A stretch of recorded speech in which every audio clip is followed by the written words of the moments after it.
పరమేశ్వర, ఏంటిదంతా? నేనిదంతా సహించలేకపోతున్నాను. ఎందుకు నా పైన కష్టాల వర్షాన్ని ఇలా కురిపిస్తూనే ఉన్నావు? కట్టిన ఈ తాళిని ఎందుకు తీసి పాడేయట్లేదు నేను?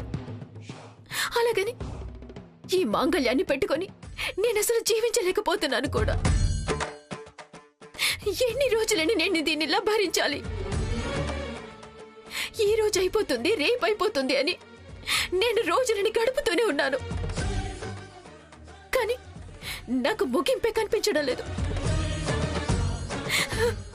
పాపం త్రిశూలమ్మ వాళ్ళు నా ముందు కొంగు పట్టుకొని అడుగుతున్నారు. నాకు ముందే జాలి ఎక్కువ. ఎవరైనా బాధలో ఉంటే నా హృదయం కరిగిపోతుంది. ఈ విషయంలోనే అదే జరుగుతుంది. అలాగని నేను వాళ్ళ మాటలకి ఒప్పుకొని వాళ్ళ ఇంటికి వెళ్ళలేను. ఇష్టం లేని ప్రేమ, ఇష్టం లేని పెళ్లిని ఒప్పుకొని నేను సంసార బంధంలో ఎలా ఇరుక్కుపోవాలి?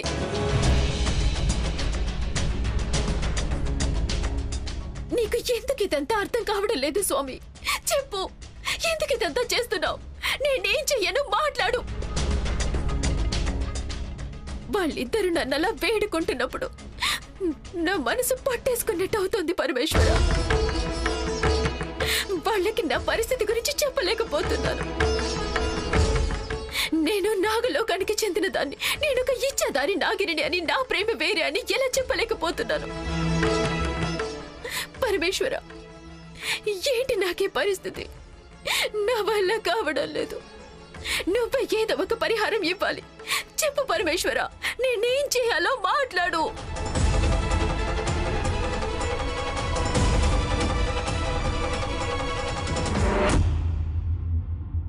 శివాని, ఈ పరీక్షల్ని నువ్వు ఎదిరించి తీరాలి. నువ్వు వీటిని తప్పించుకోవడానికి సాధ్యం కాదు. నువ్వు ఈ కఠిన దారుల్ని దాటి తీరాలి. ఇది ఇప్పుడే నిర్ణయించిన విషయం.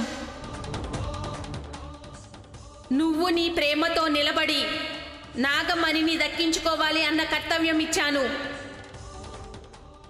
నీకు ఎలాంటి కష్టాలు ఎదురైనా కానీ నువ్వు నీ కర్తవ్యాన్ని చేసి తీరాలి. అలా అని నేను ఈ కష్టాలన్నింటినీ ఒప్పుకోవాలా? నా ప్రేమని మరిచి త్రిశూల్ని నా పతిలాగా స్వీకరించాలా? కుదరదు. నా వల్ల ఇదంతా కాదు. ఇదంతా వదిలేసి నేను దూరంగా పోతాను. శివాని, నువ్వు ఇప్పుడు కష్టాల నుండి దూరం వెళ్తే నాగలోకం నాగమణ్ణి పోగొట్టుకొని 24 సంవత్సరాలు పూర్తవుతాయి. అలాగైతే నాగమణి ఎప్పటికీ నాగలోకానికి దక్కదు. నాగమణిని దక్కించుకోవడానికి ఉన్నది ఇదొక్కటే మార్గమా?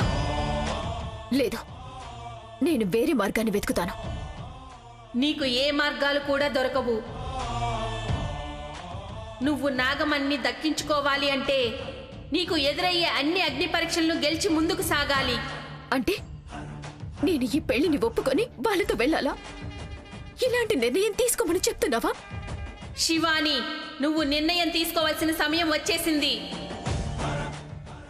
నువ్వు ఇంకా ఆలస్యం చేస్తే నాగమణి చెయ్యి జారిపోతుంది. జాగ్రత్తగా ఉండు. నాగలోకం యొక్క పేరు మర్యాద నీ మీద ఉంది. జాగ్రత్త, జాగ్రత్త.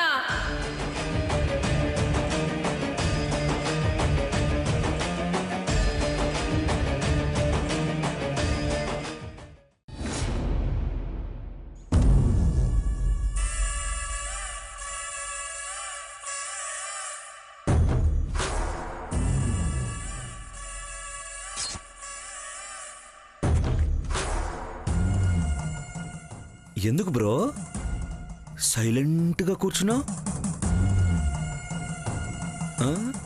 బాధలో ఉన్నావా? బ్రో తుమారే పాస్ మా హేనా, కైకో టెన్షన్. బ్రో ఆ రోజు నా కోసం ఒక పాట పాడావు కదా, ఆ పాటని మర్చిపోగలవా?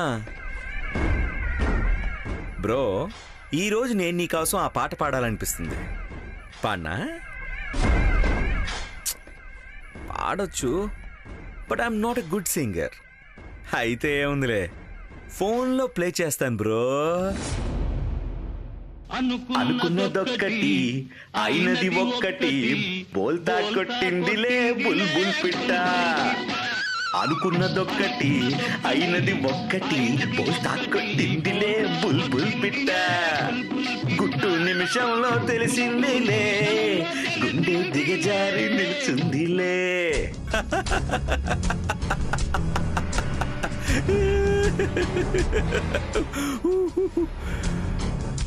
బ్రో ఏమన్నప్పుడు అలా చేస్తాను ఇలా చేసేస్తాను. అమ్మ వాళ్ళు శివాని ఇంటి ముందుకు వెళ్ళారు, తనని తీసుకొస్తారు. ఎక్కడ శివాని? బ్రో ఒకటి తెలుసుకో, నువ్వు ఎంత కష్టపడినా కూడా శివాని నీకు దక్కదు. ఎందుకంటే నాది శివానిది ప్యూర్ లవ్. రావడం 2 రోజులు లేట్ అవ్వచ్చు, కానీ శివాని ఎప్పటికైనా నా దగ్గరికి వస్తుంది.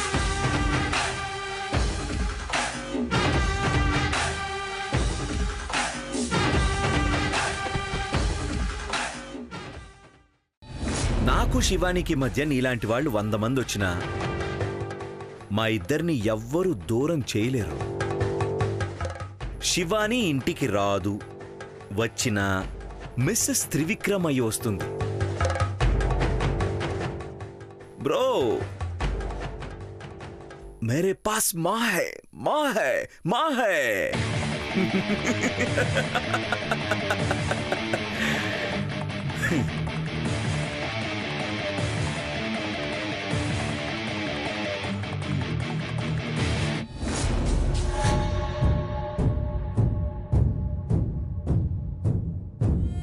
ఏమైంది నీకు? చావడానికి నా కారే దొరికిందా? అది అక్కడ శివాని. శివాని? శివానికి ఏమైంది? తనకేం కాలేదు, కానీ తన వల్ల ఏదో జరిగేలా ఉంది. అంటే శివాని త్రిశూల్ని తన భర్తగా ఒప్పుకోవచ్చు.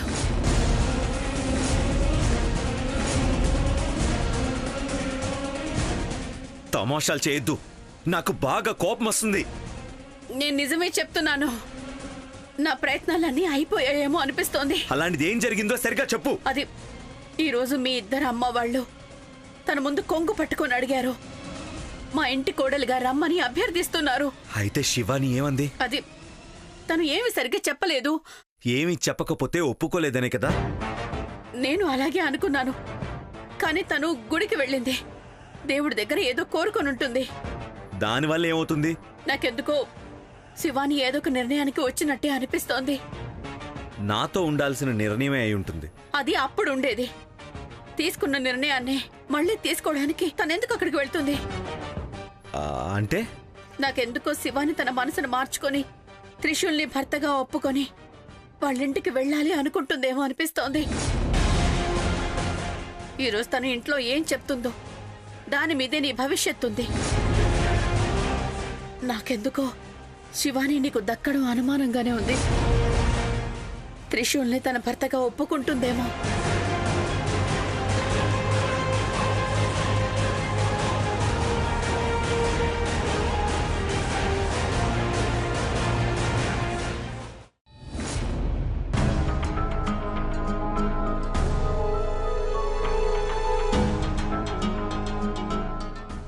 వచ్చావమ్మా శివాని, మేము నీకోసమే ఎదురు చూస్తూ ఉన్నాం.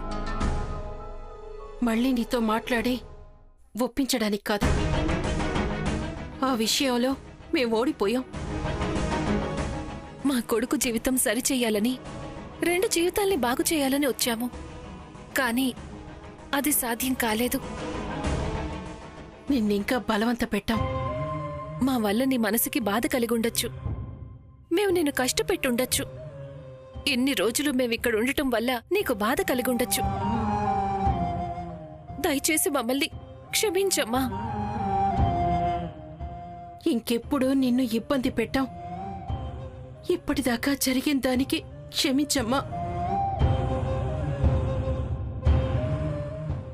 శివాని, ఇక మేం వెళ్తామమ్మా.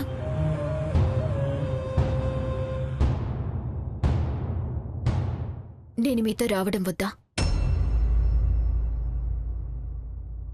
నన్ను మీ ఇంటికి తీసుకువెళ్ళరా?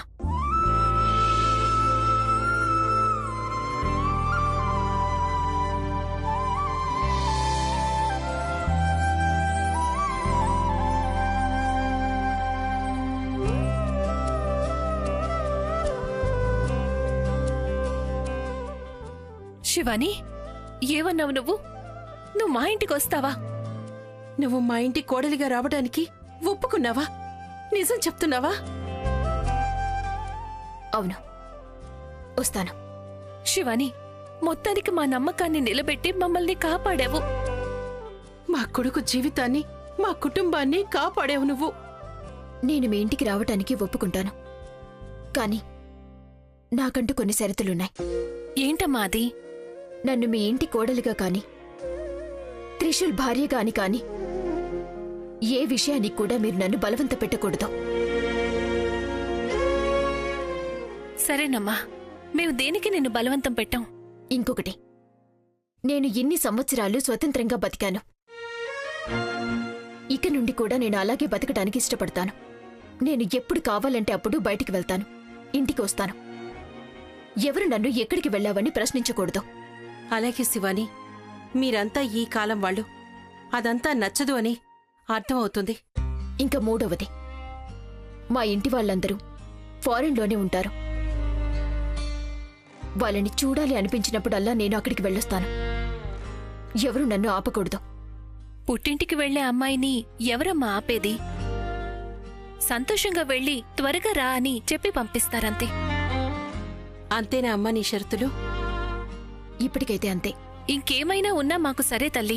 మొత్తానికి మా కొడుకుతో సంసారం చేయడానికి ఒప్పుకున్నావు కదా, నాకదే చాలు. శివాని, నాకిప్పుడు ఎంతో ఆనందంగా ఉంది. తొందరగా ఇంటికి వెళ్దాన్రా. శివాని, ముందు నీ బట్టలన్నీ ప్యాక్ చేసుకో. నేనిప్పుడే ఈ విషయం ఇంట్లో వాళ్ళందరికీ చెప్పేస్తాను. వెళ్ళమ్మా.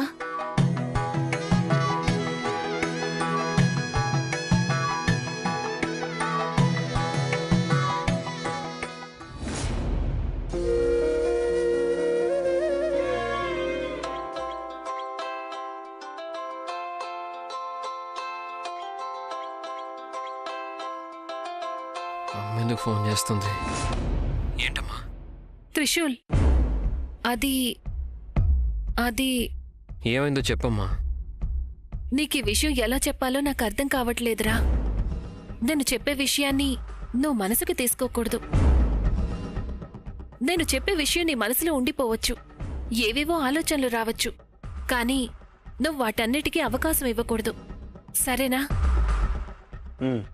జీవితం అంతేరా. మనం కొన్నిసార్లు ఏవేవో ఆశపడుతుంటాము, కానీ ఆ భగవంతుడు మన తలరాతలో ఏం రాసుంటాడో అదే జరుగుతుంది. ఇప్పుడు నా జీవితంలో కూడా అదే జరుగుతుంది. అదే చెప్తున్నావు నువ్వు?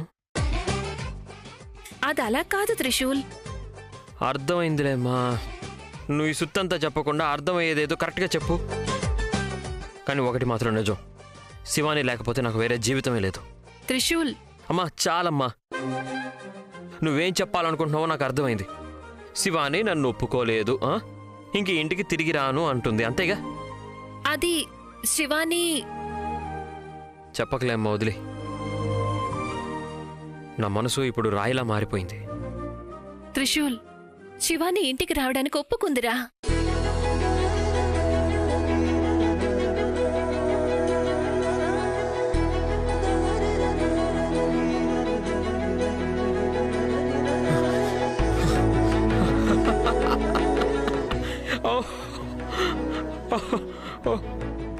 అవునమ్మా? అమ్మా, నువ్వు చెప్తున్నది నిజమేనా? అవునరా, నిజంగా ఒప్పుకుంది. మేమిప్పుడే తనని తీసుకొస్తున్నాం.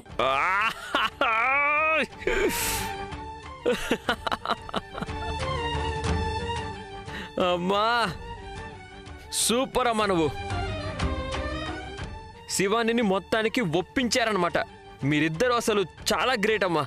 ఓ, love you love you love you love you. Thank you so much. ఉండని సమాధానం చేసుకోరా. ఫోన్ ఇవ్వు. త్రిశూల్, ఇంట్లో బామ్మని అంతా రెడీ చేసుకోమని చెప్పు. మేమిప్పుడే వస్తున్నాం. ఇప్పుడే చెప్తానమ్మా. ఇప్పుడే చెప్తాను. ఓకే, సరే సరే. Bye bye bye.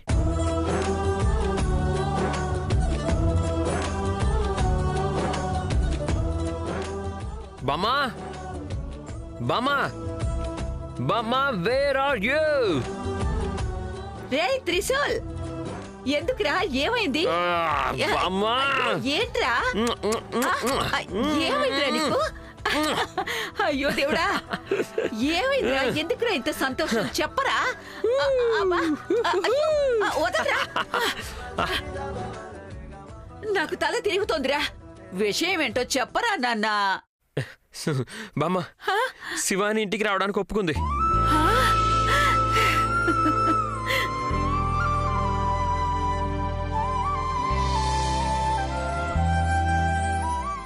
ఏంటి? శివాని ఒప్పుకుందా? అవునత్తయ్య, శివాని ఒప్పుకుంది. ఇక నుంచి నా జీవితం మొదలవుతుంది.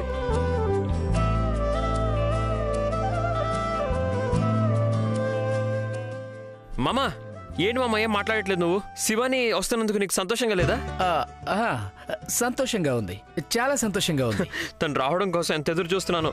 తను రాగానే తనని రాణిలా చూసుకుంటాను. తనని ఒక్క పని కూడా చేయనివ్వను. కొంచెం కూడా కష్టపడనివ్వకుండా చూసుకుంటాను. నిజంగా. చూసి నేర్చుకోండి. ఒక్కరోజైనా మీకు ఇలా అనిపించిందా? ఏయ్, వాడికి కొత్తగా పెళ్ళయిందే, భ్రమలో బతుకుతున్నాడు. అంటే ఏం లేదులే. బామ్మ, తను ఇప్పుడు వచ్చేస్తుంది. వీలైనంత తొందరగా అన్ని రెడీ చేసుకోండి బామ్మ. లేట్ చేయకండి. సరేరా మనవడా, భార్యని ఇంటికి రప్పించుకోవడానికి ఎదురు చూస్తున్నావు నువ్వు కదా? అడుగుతావేంటి బామ్మ? తను ఎప్పుడు వస్తుందా అని ఒంటి కాలు మీద నుంచి ఎదురు చూస్తున్నా.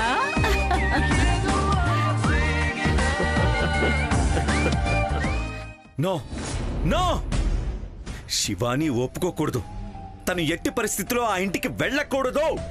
అయితే మన ప్రయత్నాలన్నీ అయిపోయాయి కదా? నేను ఇప్పుడు ఏం చేయాలి?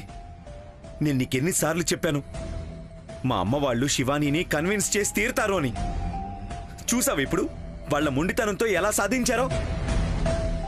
త్రివిక్రమ్, ఇందులో నీ తప్పు కూడా ఉంది. నా తప్ప ఏంటిది? నేను ఎంత చెప్పినా వినకుండా తొందరపడి మీ అమ్మ వాళ్ళ దగ్గరికెళ్ళి నీ ఇష్టం వచ్చినట్టు చేశావు. దీనివల్ల వాళ్ళ నిర్ణయం ఇంకా గట్టిపడింది. ఇలాగే వదిలేస్తే ఇద్దరు కొడుకుల జీవితం పాడవుతుంది అని శివానితో త్రిశూల్ని భర్తగా ఒప్పుకోమని బలవంతం చేశారు.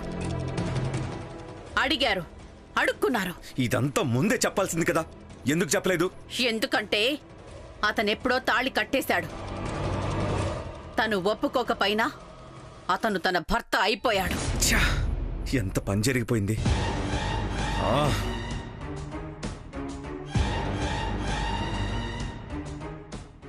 లేదు, ఎట్టి పరిస్థితిలోనూ నేను ఓటమిని ఒప్పుకోను. ఇప్పుడే వెళ్ళి శివానీని ఆపుతాను. ఎట్టి పరిస్థితిలోనూ తను ఆ ఇంటికి రాకూడదు, గడప దాటకూడదు. నేను దానికి అవకాశం ఇవ్వను. త్రివిక్రమ్, త్రివిక్రమ్!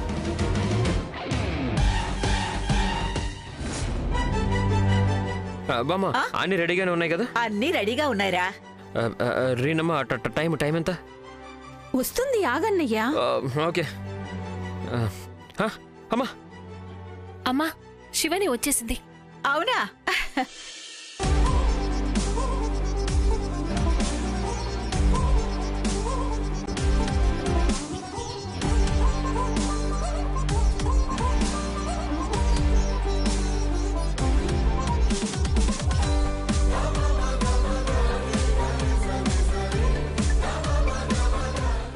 శివాని, అక్కడే ఆగమ్మా.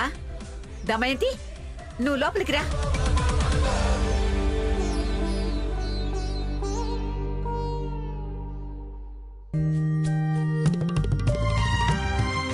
దమయంతి, తనిషా, ఇద్దరు శివానికి హారతిచ్చి ఇంట్లోకి తీసుకురండి.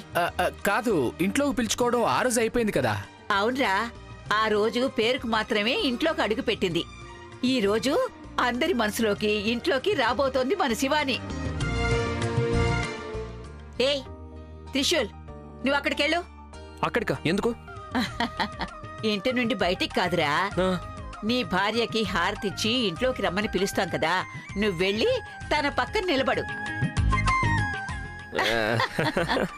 సిగ్గు చూడు.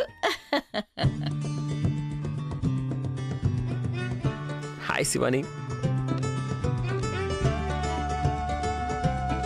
రీనా వెళ్ళమ్మా, దండివు.